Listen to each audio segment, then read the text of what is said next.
Jan, who came from Germany, who is an expert in augmented, virtual, and mixed reality, and he is going to give a wonderful talk about all this subject now.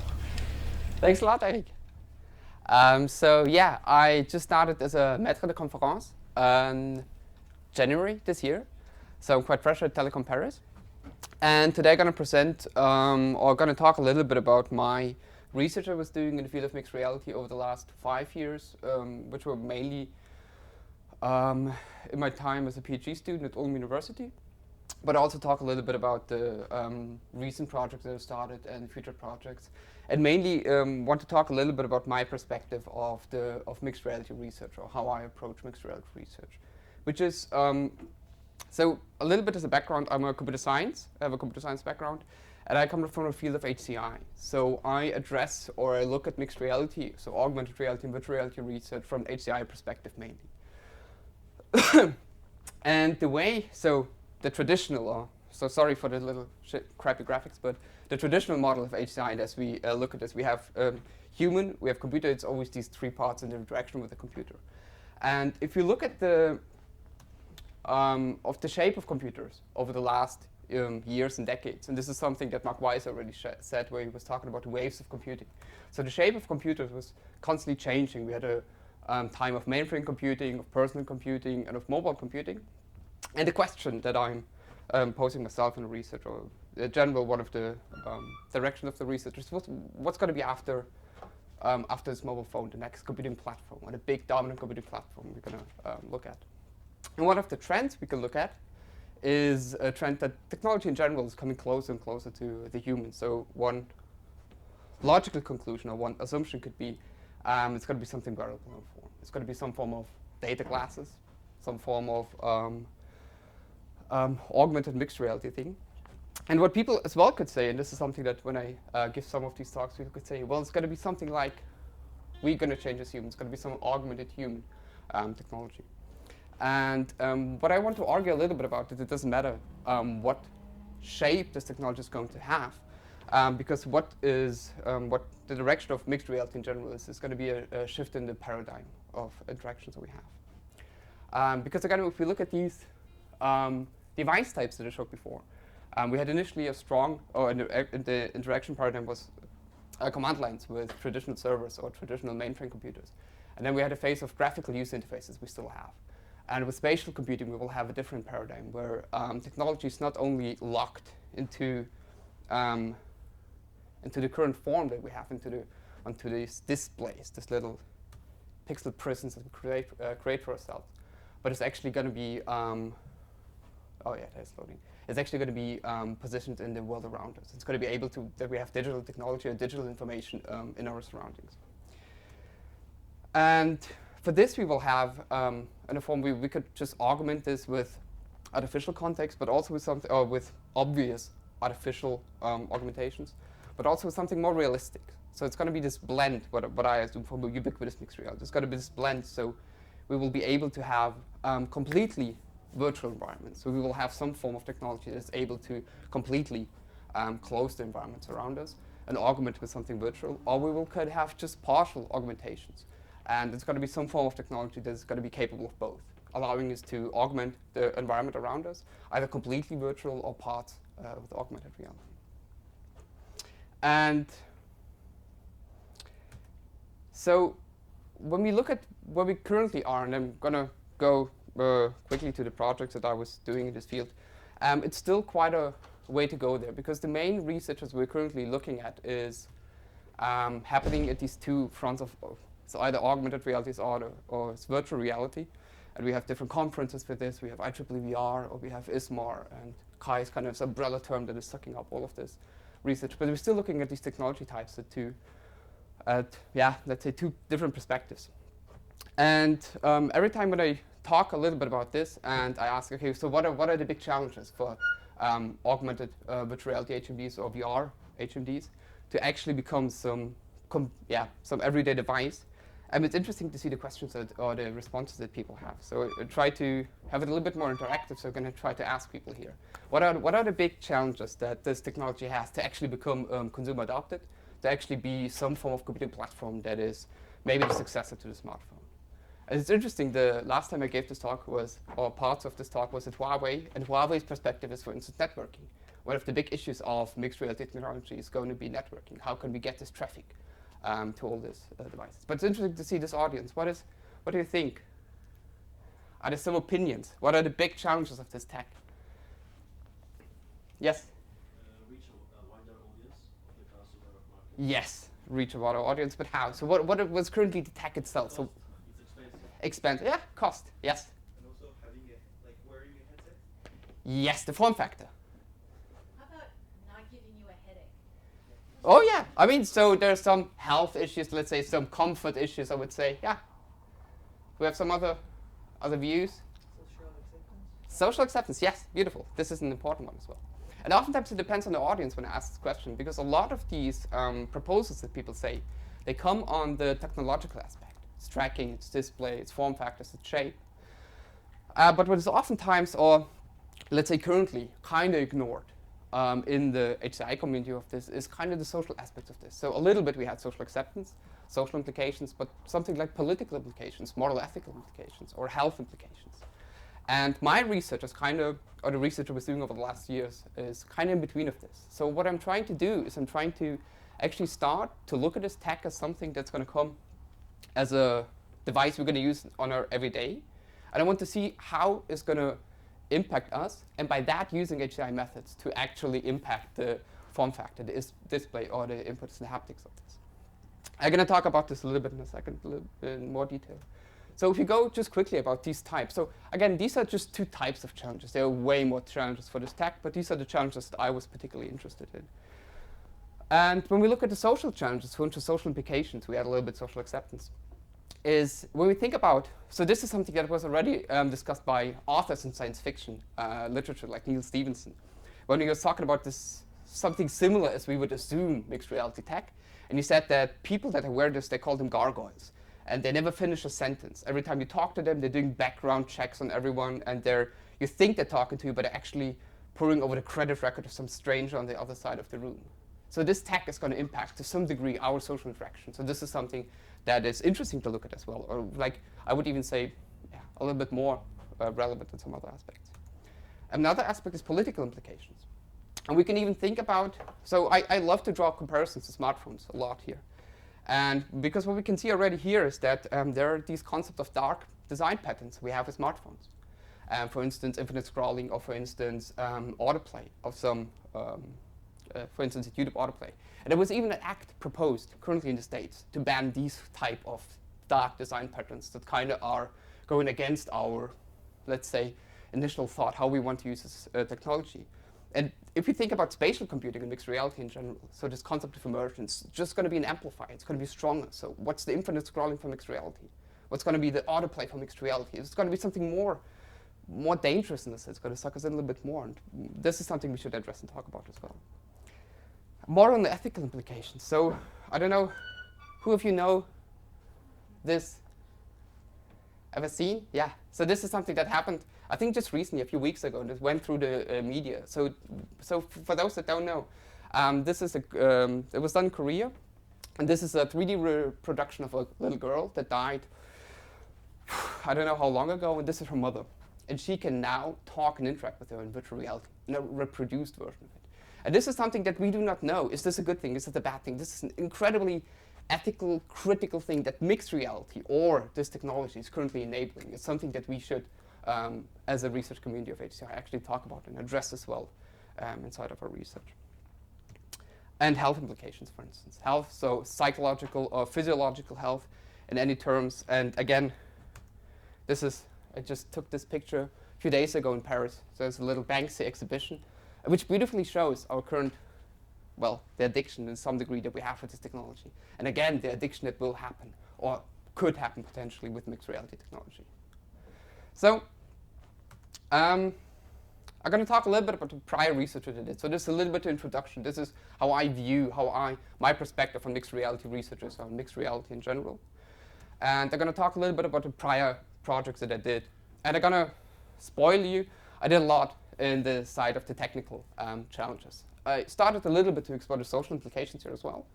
but this is something that is coming more and more with the recent projects that I'm doing.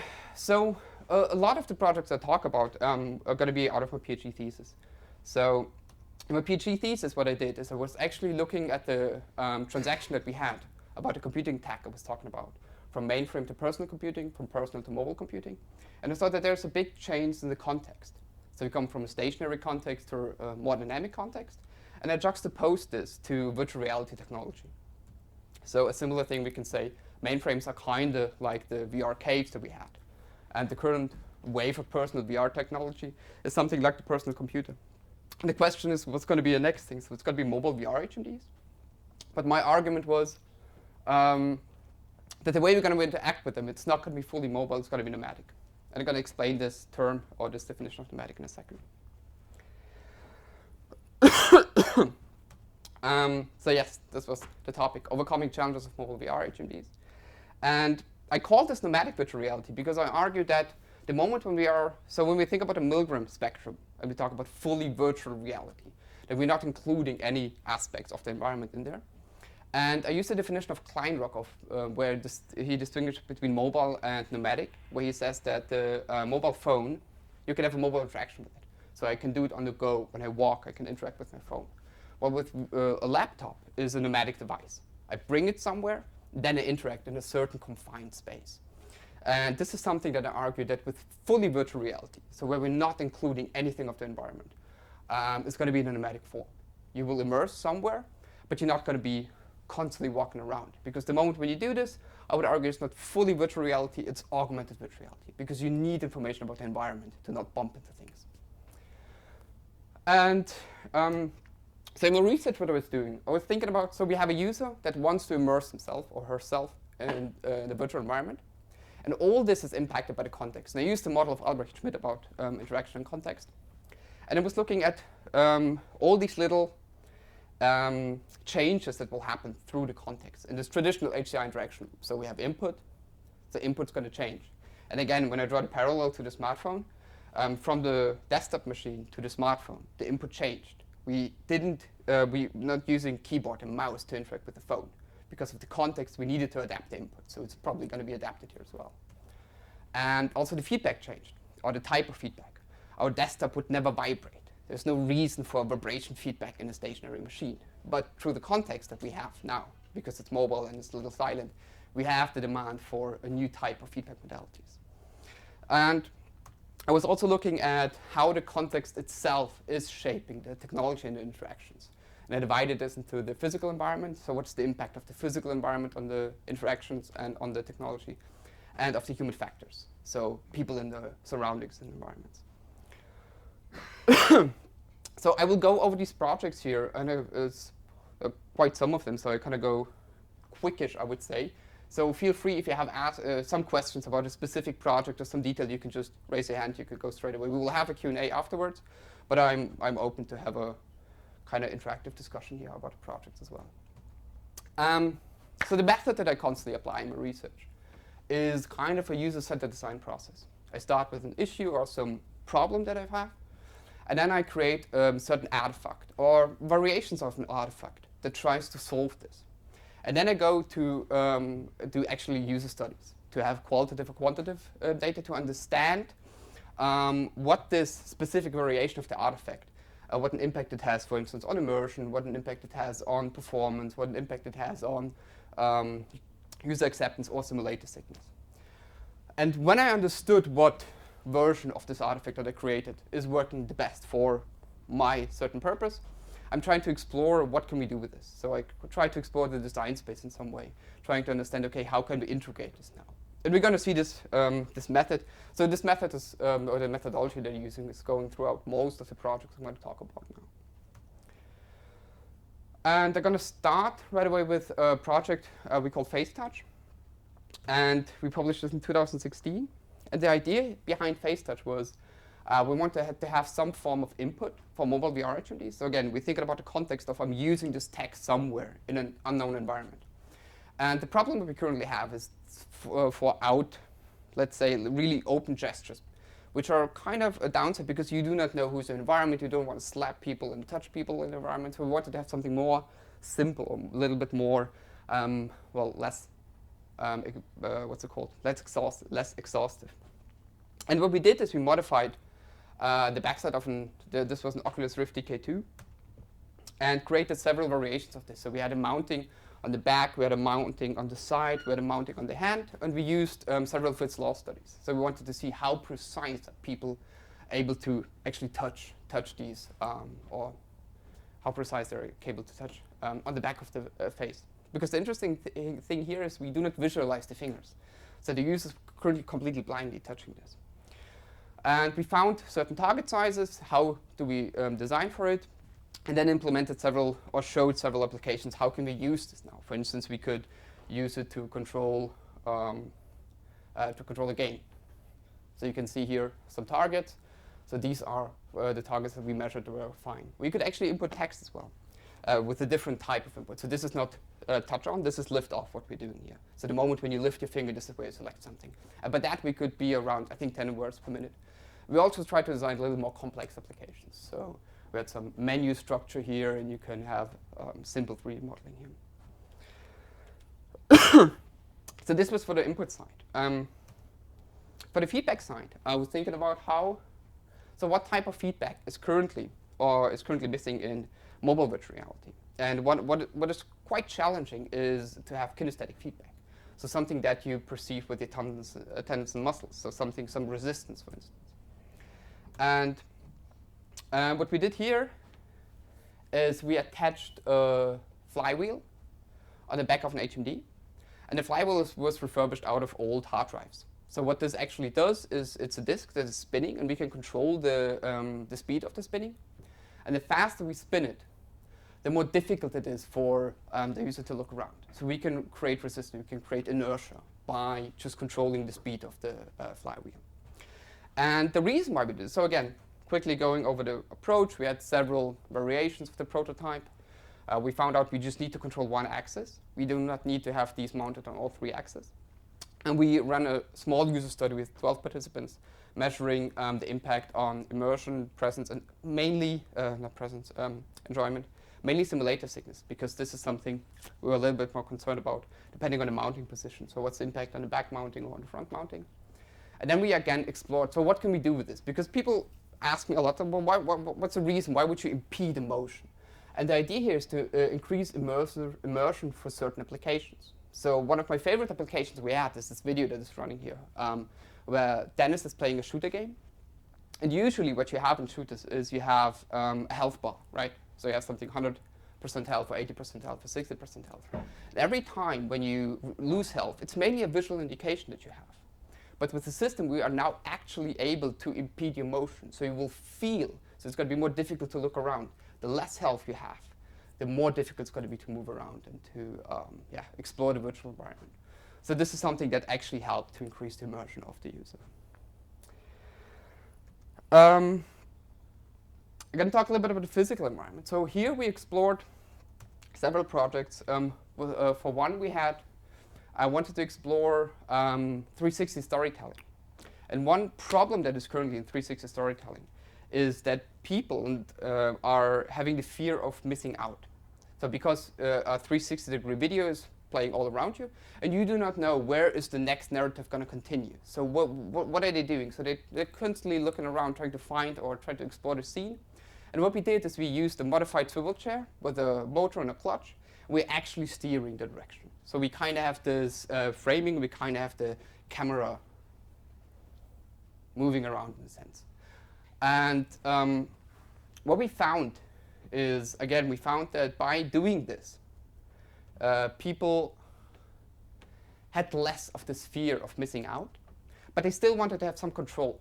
That's why we attached the clutch. So what we did is the user can lean back and explore the narrative that we're showing him, but he can constantly put his feet on the ground and say, no, I want to explore the scene now. So he's not completely overwritten. He's not losing complete agency.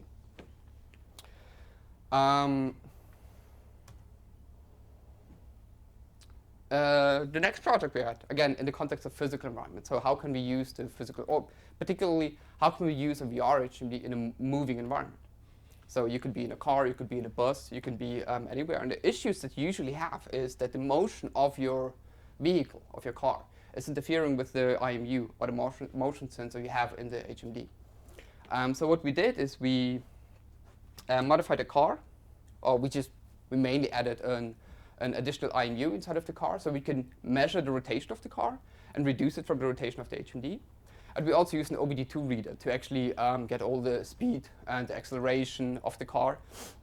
And now we are able to map the route if we know the route. So in the study that we did, we had a fixed modeled route that we're always driving, but hypothetically you could get the route from a navigational system. And what we were able to do is we could, let me play this one again, we could actually map the physical road one-to-one to a virtual world that we had. And now we explored how, what's going to be the impact when we have this one-to-one mapping compared to a stationary experience, where you're just standing with your car. And we actually found that the moment when we align the forces, so your visual motion and your physical motion of the car, you end up with less simulator sickness, because they are actually congruent in the sense.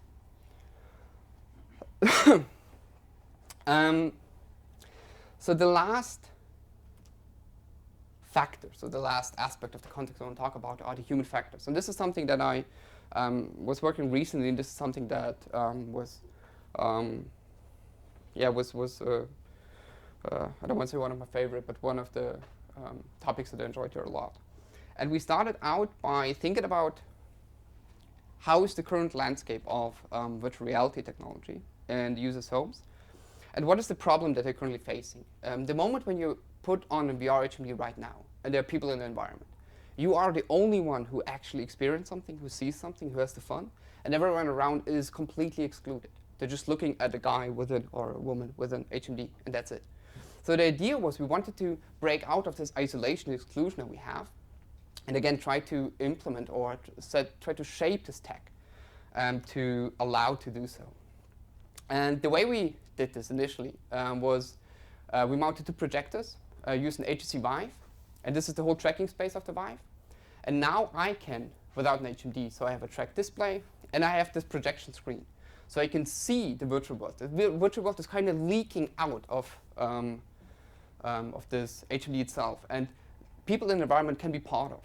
So they can understand what is going on, and they can even interact with the user. And we were playing around a little bit with props, for instance. So we played around with, you can see this lightsabers. And the funny thing about the lightsabers is we modeled them one-to-one again. So Julian, my colleague, who's in the HMD, he sees the lightsaber and he also feels the impact. And this physical prop allows me, on the outside, to have some form of interaction with him. And for this, we ran again, I think we ran 2 user studies for this. And our main idea was we wanted to measure how it's going to, so what we wanted to achieve is we wanted to increase the immersion and the presence for the non-HMD user. We wanted to have him to be part of this experience. But what we actually found is the moment when we included them, we increased not only the immersion, presence, and enjoyment of the non-HMD user, but actually of the HMD user as well. So it's kind of a win-win. There was no downside in this sense. So yeah. So this is one of the arguments that we constantly do, is to have the argument that HMDs should be designed for an inclusive way of the environment, so that everyone around you without an HMD can be part of this as well. And the funny thing here is that this system itself is really stationary. It's really built inside of a lab, and you cannot take it with you. And I was talking about nomadic VR before. So in the next step, what we try to do is we try to put this idea, this concept of including everyone in the environment into a form factor of an HMD itself. And the way we approach this, and the way we tried it, is we attached actually displays on the back of an Oculus Rift TK2. And these displays are showing the virtual world to the outside users. And then the more tricky part was, okay, how can we have some form of interaction now? How can we have the non-HMD user interact with the HMD user, and vice versa? And we explored, for instance, so we mounted here Magic Leap Motion, and the Leap Motion was for the outside users, so my hands are tracked with that, not the one of the HMD user. And we also have touch capabilities on the HMD itself. And we wanted to see how will people react to this type of interaction. So what's going to be their perception of it? Is it going to be enjoyable? Is it going to be too intrusive? Is it going to be horrible, or is it going to be, well, some degree nice? So the 2 last studies I was talking about, we constantly recruited for the studies people that knew each other. So they were friends, they were close friends. And for this one, this was quite exploratory. We invited people into the lab and said, okay, this is a system. Imagine you just bought this. And these are the two games. This is how they work. And please interact and play with them. Later, we were asking them about immersion, enjoyment, or what was it? Emotion through the SAM questionnaire.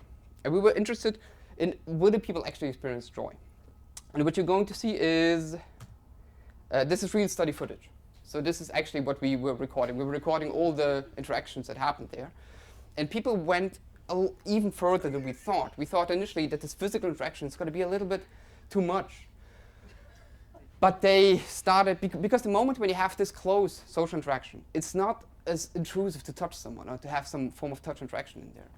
And people started to explore this dimension more than we thought of. And they enjoyed the whole experiences quite a lot. And we saw that for instance, the dominance factor, so the people outside were kind of in control of the social interaction. But again, this is something, this was just an initial exploratory study. And this is stuff that we still have to further explore. What are the dynamics of this asymmetric interaction? So these were the projects that I was doing in the field of nomadic VR that were part of my PhD thesis. And if you go back, again, to these types, so what type of challenges did I actually address here? And the main ones were actually technological challenges, let's say. So I was looking at how can we change the form factor, so for instance, additional screens because of or additional touch input, for instance, to increase inputs and haptics. But in the last two projects, I would say that I started a little bit to explore, so what does this technology currently do to us in our social environment? And it excludes us and it isolates us. And these propositions that I made were actually something where I say that we are currently, as HCI researchers, in a position we can still shape this technology. We can still come from this societal challenge perspective and say, okay, this tech has to change in a way that it fits into our daily lives. And this is something that was an argument that I was always bringing, that VR actually should be designed not only focusing on the wearer itself, but should actually include everyone in the environment. So this was one of the, I say, bigger arguments I constantly try to bring. So in the last part, I want to talk a little bit about the more recent projects I was doing that we are presenting at CHI this year. And so again, I'm in this intersection, and the projects we're going to see were initially on the input side. So we were trying to explore with, for instance, VR sketching. This is something we're going to present this year as CHI. How can we use traditional 2D input, for instance, a tracked pen and a tracked tablet inside of virtual reality, to allow for sketching and to allow to address problems such as, imagine you would draw a life-size boat. Instead of actually walking this whole space and having this incredibly heavy interaction, we try to leverage this ability to have it all in a small scale, and also having the advantage of this haptics of drawing on a pen, on a paper, and explore the whole design space that we can actually span now with having a tracked pen and a tracked tablet and allow for sketching in virtual reality. Another project I would also call, is a little bit about the input, is looking at currently process of 3D modeling and trying to omit 3D modeling for, we have a pause, omit 3D modeling for non-experts. And I think, who of you is aware of things like Thingiverse? So yes, Thingiverse is a platform where you can go and download all the content that you want, which you, or who someone modeled. And what we tried to do here is we actually tried to use the benefits of spatial computing. Because for instance, if I want to have the head of David, and I want to have it the size of a cup, we can now, in mixed reality, or using mixed reality, we can actually scale it to the size. Say, okay, I want to have it here. I want to have it as large as the cup. But I can now also leverage the ability that we have a certain scan of the environment. And now I can say, okay, now I want to have the David in this table and reduce the table from it.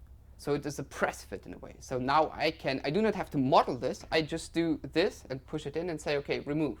And now I have a little gap in this that I can later on use to build a hook.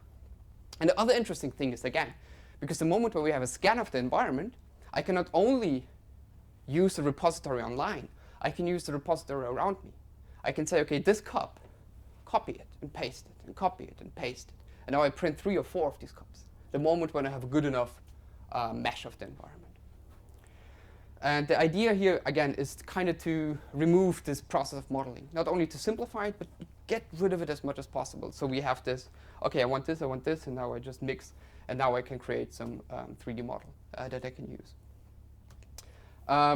Another project that we going to present, where's my slide? Yes, is an evaluation into a factor that is constantly happening with spatial input. So you can see on the top left, every time when we have a free floating controller and we try to select something, the moment when we press the controller, it's going to shifting a little bit. It's going to get off our actual target that we wanted to have. And this is something that Doug Bowman called the Heisenberg effect of spatial interaction. And what we did is we ran a user study where we actually tried to quantify it. How large is it? What direction is it? And how can we actually mitigate it? And we found that I think 33% of all the errors so I don't remember the whole distance that we had, but at the distance that we used, 33% of the errors in the selection were due to the Heisenberg effect. So just because the controller was tilting a little bit up, the users missed the targets. And you can compensate for this through software quite easily. Something that I'm also working on, going to present, is a workshop on ethical HMDs, or exploring potential abuse of ethical, social, and political implications for HMDs.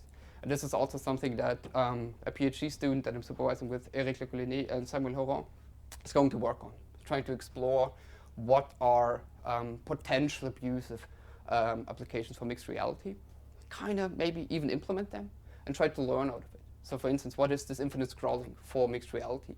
Can we build it? Does it work? Does it hook people? And when we did it, can we learn from it to kind of avoid it, to have this technology not go down the road that we are currently doing with smartphones? Another aspect is health applications, something that we are still currently working on, I did with some colleagues at Ulm, is thinking about the moment when we use HMDs constantly, every day. We will have some form, or we have constant displays in front of our eyes. And what is the implication for eye strain? So there's this effect of the computer vision syndrome or digital eye strain. So this video is not playing in a second.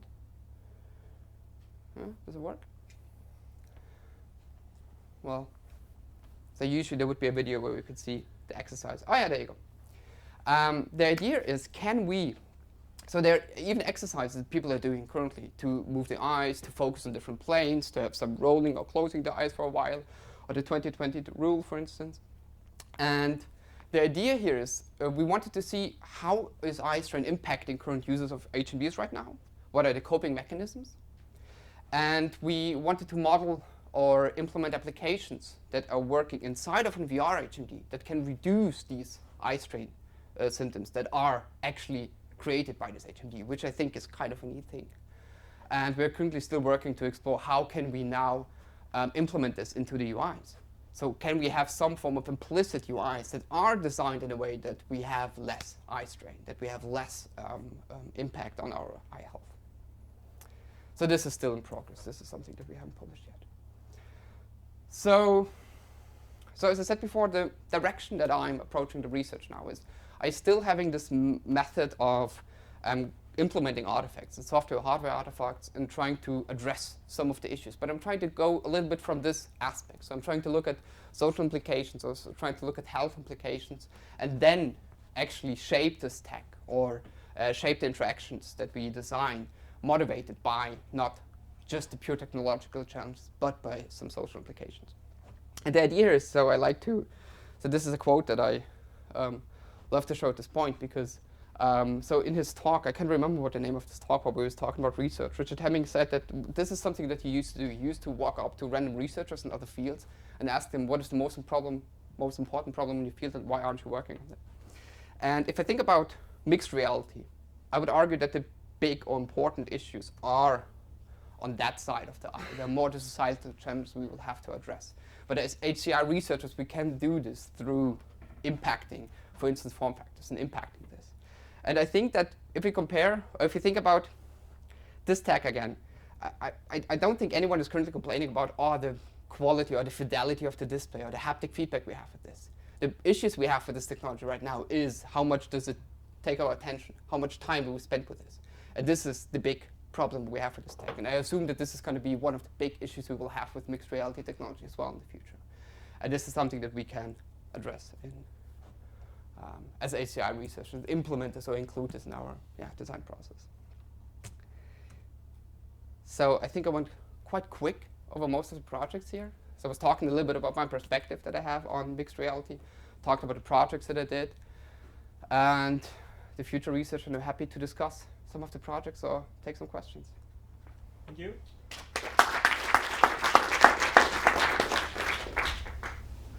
So, questions? Yes, why not? Can you go back to your previous slide? Previous? Yeah. Okay, so a bit provocating question. So maybe there is a very easy way to solve all these questions on the right. Okay. Say to try to convince people to do not use all this technology. Because it might be, I don't know, I guess, of course, and this will solve in one step, all this. This is something, so I kind of disagree in this sense. I hope so. Can you, because can you right now, I think this is nothing only that we kind of choose, we kind of get into this. Because I can tell you, can you get rid of your phone now? Could you? Honestly? It functions, still functional. Last week and there is no network at all because in Brittany there were some. But no, I'm talking about. It was a big pleasure. Your argument is you're saying we're not going to use this tech at all. So I'm saying not only just for we. This is nice details. Convince people that, okay. I think that we're getting so much benefits from this technology. And the only thing we should do is we should design it in a way that is not going to harm us. Because we can still have impact on it. We can still shape it in a way. We can look at these issues, discuss them in a way, and then actually try shaping this tech. That it's not going to fall into these pitfalls that we have. Because I think the benefits we get from it are quite significant. The benefits I get from this thing, as much as horrible it is, there are so many benefits that I have. This is how I found this place here. Use Google Maps and navigation. Well, But what benefits do you get by having something that's blocking your face over something on your phone? so here I would argue that this is just a current issue that we have with this technology that's currently blocking our face. So it's, if you think about something like a HoloLens that is not completely blocking your face, or something like the Nreal HMD, I don't know if you know this. This is a little bit, looks more like like glasses. Like Google Glass, a Like- major success in the world. Google Glass had other issues, I would think. For instance, the camera that was constantly pointing at users, and the people were just not ready. You're sitting next to the person and you say, something about Google on, his will go on and yours will. Yeah. It So, didn't really work out the social issues. so exactly, and they are still going to be with this next technology. But I think that this idea of spatial computing, of having technology not just locked into this 2D space, but actually having it interact with our environment. For instance, with the application that I showed, let me go back. Dip.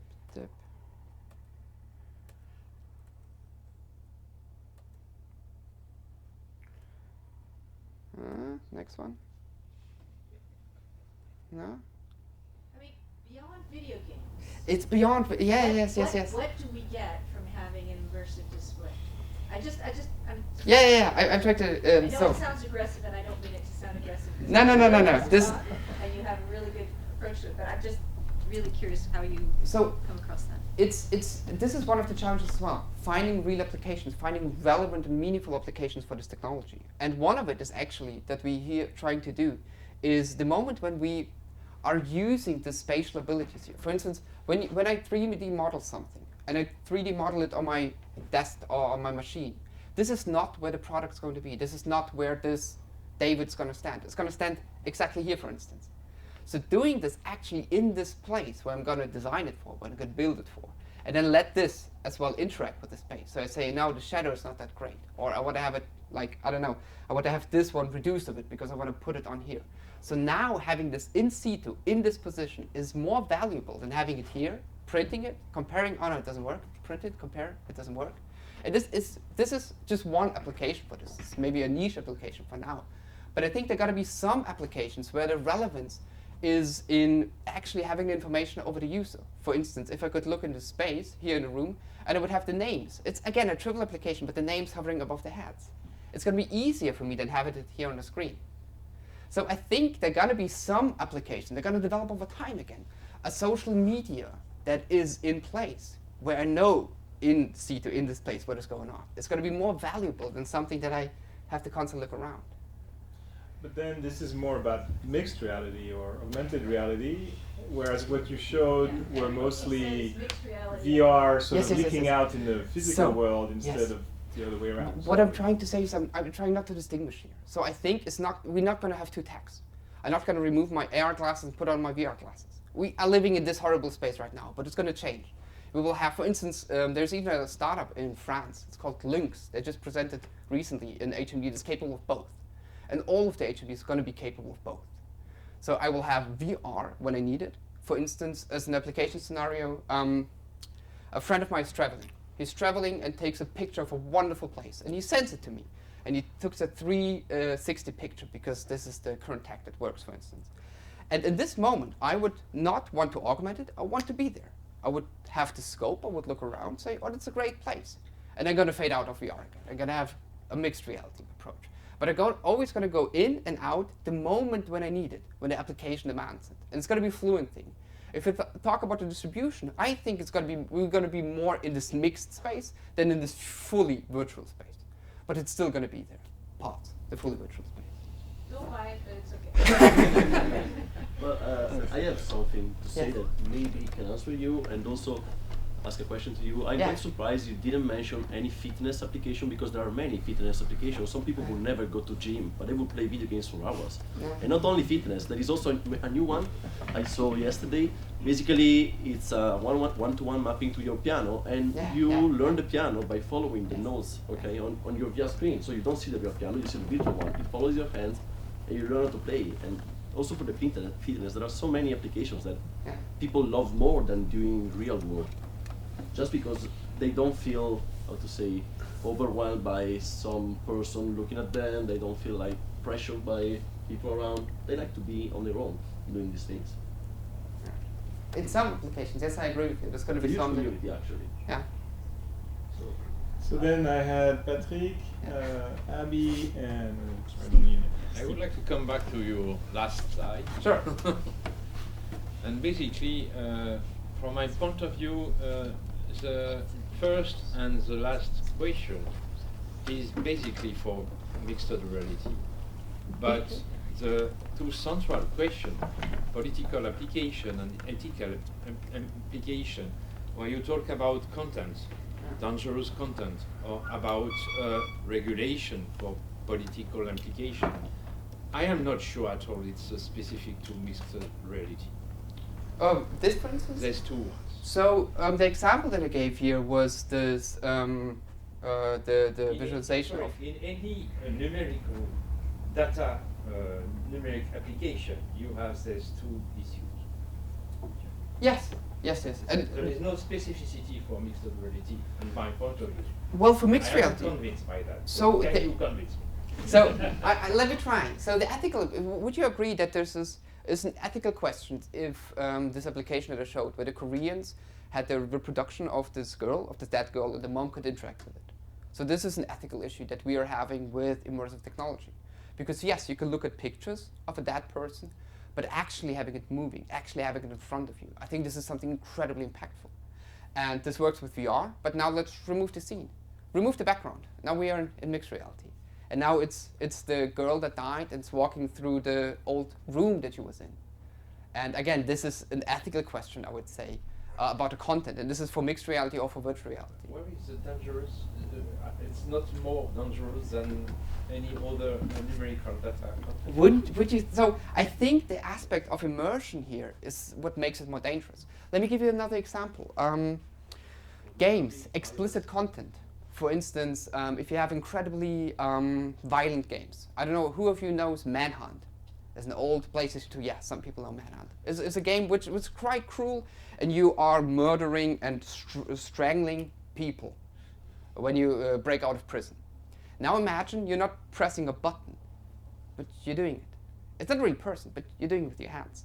I think it's going to have a significantly more impact on you, on your psyche, than just pushing a button, just pushing X on an Xbox. Do you think Wii Tennis makes you somehow feel more engaged with tennis than pressing a button on the controller? I think it does. I think it does. Do you have data for it? Well, I know that this is going to We come. all have thoughts. So I will have to look it up. I cannot give it to you by head. But I would assume that I think this moment where you just jump for a ball, where you just think, oh, I'm going to get this. This is something that will happen more frequently with motion platforms or with motion interaction as in the Wii. And I think it's going to be more with mixed reality there. I think we can look at, what's the name of the professor in Stanford who does this VR research. He published a book, and he is talking about this impact. He's talking about the issues that he has, and maybe he can provide you this data. I don't have it in my head, but I'm happy to share it with you afterwards. Oh. So we had Abby next. Yes? Interesting talk. I just have 2 questions. The first one is about how much does it weigh? The technology that just showed with 3 screens and the lip motion on top of it, and how long can the user wear that for? A lot. It weighs a lot. So this was just a prototype to be used in the lab. Oh, I have to think about, I think, more than 1.5 kilograms, I think. And the way we let people use it for a longer time was, let me show you the video.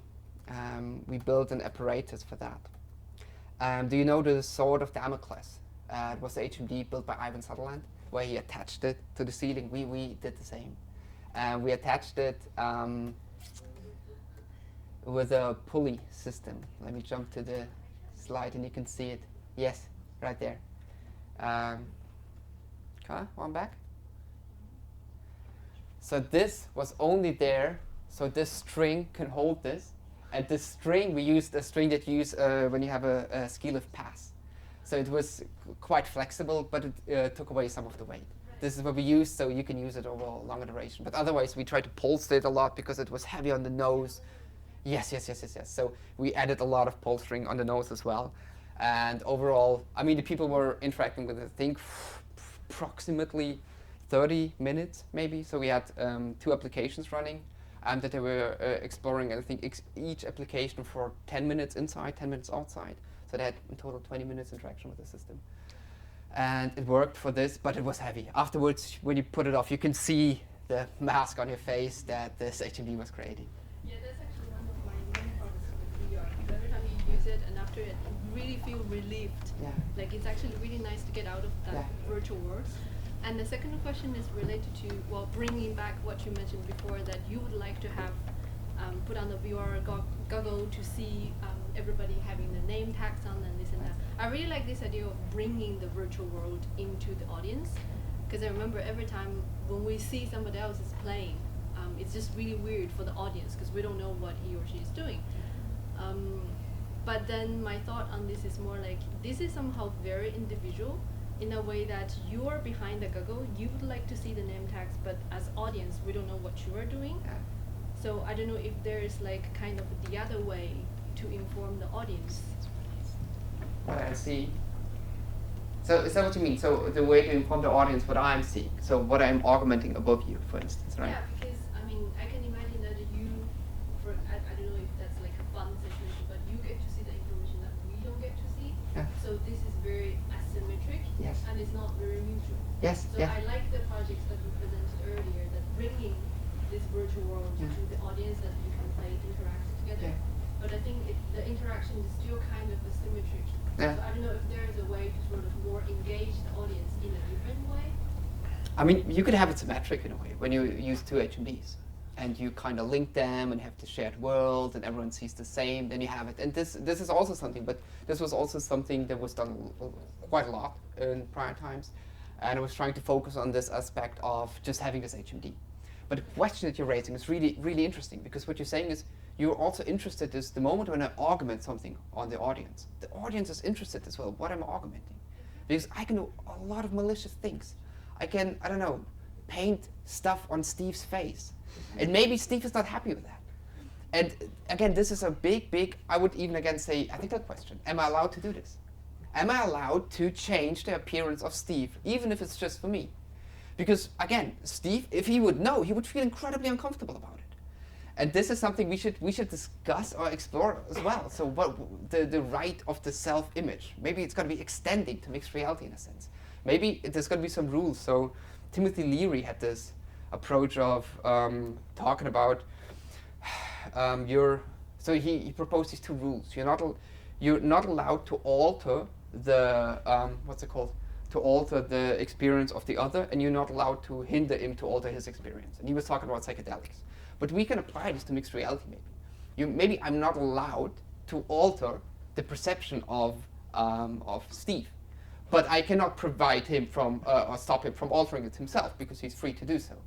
So again, these are questions that I think we are currently at the start of exploring of this tech. The moment when the tech gets way more mainstream, these are going to be big issues that we have to talk about. A couple of things, the way you talk about this technology, you just say we have to wait before it gets more mainstream, as if it was an unstoppable force on which we have no say, like the arrow of time or something. It's just bound to happen. I mean, I assume that in the situation you would be terribly, disappointed that this technology doesn't improve or get better. But from my situation, I would be very. In my current situation, I don't feel the need for it, and I'm afraid that it's going to be like Facebook. I didn't need Facebook before it existed, and somehow because of network effects. The need for Facebook was imposed on me, and I never had a say on whether I want my social life to be influenced by a social network. And that the thing with technology is like once it's commercially viable, it becomes terribly deterministic, and there is for me a democratic problem with that. That's the first thing. And the other thing is goes a little bit in the same direction. I think, I don't remember quite the formulation, but you say the more the technology gets developed, the more we will figure out other applications. And that's a way of putting technology before application that is. I mean, for me, when I look at the history of VR, it came out more of like computer scientists having fun than a real need that was analyzed. Oh, people really need that. It was more like, oh, we have this cool tech, what could we do with it? And then they built headsets and this kind of thing. But all these applications that you mentioned, the first thing that comes to my mind is there a way we can address the situation without relying on a tech that is so, I mean, that is first so complicated and so sophisticated, and second, that raises so much issues. So and trying to be frugal about the let me start with the first question that you posed, where I agree. The way I talk about it is it's kind of this inevitable process that we have. And the reason why I think about it is let me pose you this question. Do you think we're going to have this tech in 50 years? 50. Is this still going to be the main form of interacting, how we access digital information? Probably going to be much more low tech. Let's say 100 years. You think 100 years we're still going to have these devices? Only that using radios in a hand here. So the thing is, something will happen. I think we kind of all agree that this is not going to stay for probably 100 years. It came, 2000 was when the iPhone came. It happened, and then it's everywhere now. And then it will fade in a certain degree. And still using pen and paper. Do we? So this is this wishful thinking of going back to an easier time. Yes, where technology is not interfering with us, but I think that this technology is bringing us some advantages, but we lost control over this one. This is in control of companies that are creating it, designing this, for instance, dark patterns that we talk about, that are real of an issue. And I think that with the successor of this, I'm not talking about tech itself. I mean, it can be contact lenses, it can be swappable eyeballs, it can be whatever it's going to be. But the moment when you have some form of tech that's not going to limit you, why would you limit yourself to a square if you can have it everywhere in your environment?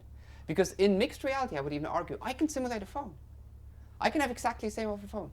So this is a subset of it. So the moment when we are able to implement, to show all the information that we have in our environment, people can go back to a phone if they want to, just augment it in your hand. There you go.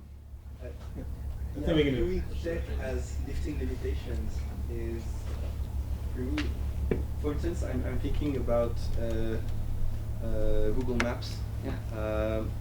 I have friends who only rely on Google Maps and they don't know their way around Paris. Is this a problem? Well, they have like, I have a sort of knowledge that they don't have because I don't know, it's knowledge that will never be on Google Maps. It's like a whole experience a relationship that I've built with my environment. Maybe they build different relationships and experiences with Google Maps. True, but in the end but forcing myself not to use Google Maps all the time and not to use not to use the GPS, I've built a knowledge of my environment that is tailored to my needs, and that's with which I have a very personal relationship, which I enjoy, and I don't want to lose that by. Can you navigate by reading the stars? I think we lost this. Some people can, and I could argue, well, maybe that's a good thing. But my point is that I think we're gonna. You can take this offline. We could. I'm happy to take. So everybody has a later. chance to ask a question. I have 2 other people, and we're reaching an hour. So, sorry, I didn't want to interrupt. It's an interesting discussion, but I just want to make sure everybody can have their say. So Steve, you wanted to ask a question, and then we have Nicolas. I guess the question I had is, again, somewhat along the lines of what Wendy was asking earlier, is trying to find some more kind of specific ways to break down the costs and benefits of this, right? When and where is this beneficial? And you mentioned a couple places there are definitely costs, right? There's the likelihood of ocular torsion and eye strain and things like that. There's potential social awkwardness of it. And then you mentioned some benefits, like the ability to have see stuff without being stuck at a desk, the ability to have stuff in your periphery, the ability to have binocular disparity in your stuff because it's on both eyes. And I guess the question is, do you have examples maybe of cases where, the other one is, potential, social aspects that you can do that you might not be able to do at a desk. Are there cases where the costs outweigh the benefits, and are there cases where the benefits outweigh the costs? I think so. Microsoft is showing us that probably the adoption is going to be initially in less of a leisure experience, but it's going to be something practical. So the Microsoft HoloLens 2 is now produced mainly for workers. So there the cost benefit for them is, I think, higher. Instead of training someone to do rather simple actions, they show it. Put a wrench here, turn it, touch this, use this, make this. And now we just give someone this HMD and go, now you're trained, go ahead. And they can go and do these tasks. And I think initially this technology is going to start with these, I don't want to call them niche, but they are rather specific applications. It's not going to be a mainstream thing. I'm not like using this at home the whole time. But I assume this is where it's going to start. And I think it's going to be maintenance, it's going to be some work, or even maybe in the medical field. I mean, you can imagine a scenario where we, again, can talk about the fluidity of augmented and virtual reality. So a doctor that is preparing for an operation, he can, when he has this HMD at one hand, immerse himself in prior operations, where we would call this now virtual reality, because I would just look over the shoulder of a doctor and see, okay, this is what he did. And then practice it in something we would call now augmented reality. And actually see, okay, this is what I have to do, this is where I have to cut, this is where an issue is. So it's going to be more really, let's call more serious applications than our day-to-day activity. But I think as we see with a lot of tech, from this it's going to go further. And it's going to develop, and it's going to be more lightweight. It's not going to have these issues. It's maybe going to have a shape of my glasses right now. Maybe at one point even contacts. And then we have not these form factors that I feel are technical issues that are going to be solved in a way. I mean, the first smartphone, if you look at it, the, I don't know, Simon thingy, was huge, horrible. No one would ever take it with him. People would say, like, what do I need it for? But now, having it in this shape, it's kind of like, yeah, it does the thing, it does the work. It's a good tech. So I think the application is going to be more, serious. The cases where the costs are. Yeah, and I think there, exactly, and that's word for them. It's the cost of training someone is way more expensive than just putting on HoloLens and saying, now you're a plumber. So for the last question, but then you can, of course, take it offline. Nicolas? I would like to come back to your last slide about social applications. Sorry. You're going to regret that slide. It's very interesting. And the main difference between mixed reality and smartphone, for example, is we can imagine that in the smartphone there is a virtual world, and then we can separate our life from it. The main issue with mixed reality is that this technology is on you. So you mix up virtual experience and real experience. Everything you draw in that slide is related to how you mix up virtual world and real world. How object in real space could be destroyed, while when I destroy the virtual object, I won't destroy it for real. So every political, ethical, and even health implication lies on the fact that you inherit an impact from your virtual experience at the interaction time, but also in your memory. How would you draw this kind of social and political line which is separating a virtual space and real space, which is obvious on a smartphone, but not so obvious in mixed reality? I think it's tricky. It's one of the challenges, and I don't think I can give you a good and easy answer for this. I don't know how to have the separation. So the way I understood the question is that with this technology, what we can do is we can just put it away. Yeah. And now I know everything is real, in a sense. And it's not going to be the case for some form of mixed reality. I mean, you could still say you could do that one, and then it's gone. The moment as it is still glasses.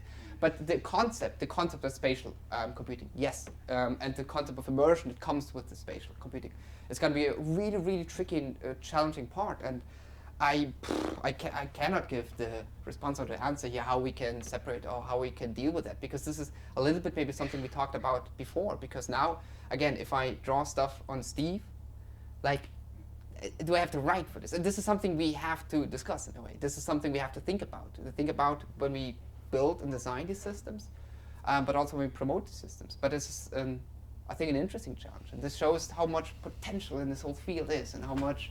But does this kind of rule should be directly impacted on the technology, or should it be more at the political Okay, level? now I see, yeah. I think maybe both. So yes, there's probably going to be some form of political instance of it, but I would argue that through design, we already put values into tech. It's difficult to separate it. You do constantly put, the moment when you design and create something, you do put some values. And we can see it with these dark design patterns, that how they work, this infinite scrolling. So the idea there was, I want someone to have more screen time, because screen time gives me revenue. So I'm going to design something that they're going to stay longer on the phone. So it's already, so it is a huge, huge impact that we have through design, through this technology itself, and it has so much power over us, this little thing already. And I'm thinking about that thing is going to be even more powerful. Even though if maybe some people think it's not going to be there, I would argue that we're not going to stay on this one forever. It's got to be something afterwards. Completely agree on that. Okay, I think we're going to stop it here. Thank you again. Oh, yeah.